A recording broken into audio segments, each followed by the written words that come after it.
British F4 testing here at Brands Hatch, and I'm here with Rowan Campbell-Pilling, one of the newest signings for JHR Development's team.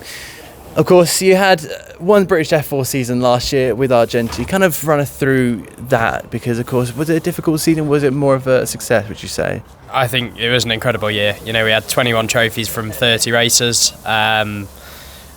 We had some really strong results. You know, we qualified on the front row twice, on the second row twice. So, no, I think there were so many positives to take away from last year. Also, a lot of negatives to fix. Obviously, being a rookie, you are going to make rookie errors, and I think we had the pace. So that was the plus side. You know, the pace is the hardest part to find, and we had that in abundance. And I think it's just the experience that we lacked last year, and hopefully we'll make up for that this year. Of course, as you say, there's still so much to kind of go through and some mistakes to fix. Would you say the main one would be? Where would be the main kind of solution that may help you better and really improve your game? I think last year it was just experience, purely knowing where to put the car when you're racing, how to avoid dirty air, those sorts of things. And how close you can get to other cars without taking your front wing off and stuff. And they're only things that you'll learn by doing it once, twice, or three times. You know, so. No, I think the experience part is probably the part that will be most important this year. Of course, moving to JHR, you leave Argenti. What was kind of the appeal with JHR? Because of course they've got a very good team in the feeder series categories.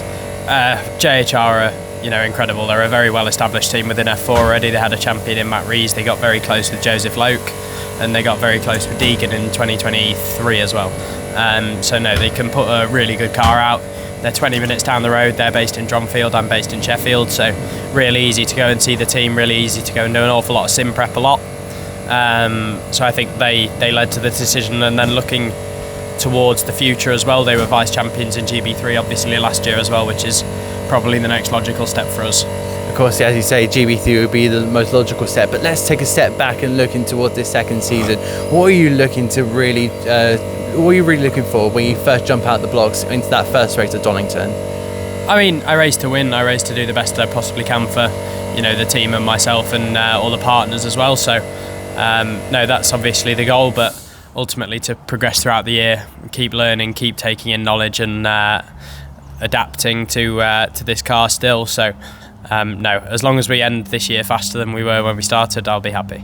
Is there kind of any expectations you're holding for yourself? Or is it just to go out there and win, or maybe even take a top three and just get yourself noticed more within the GB3 paddocks? Just keep pushing, have some consistent results, and consolidate on the mistakes we had last year. Thank you very much for your time, and all the best for this season here, Rowan. Thank you so much.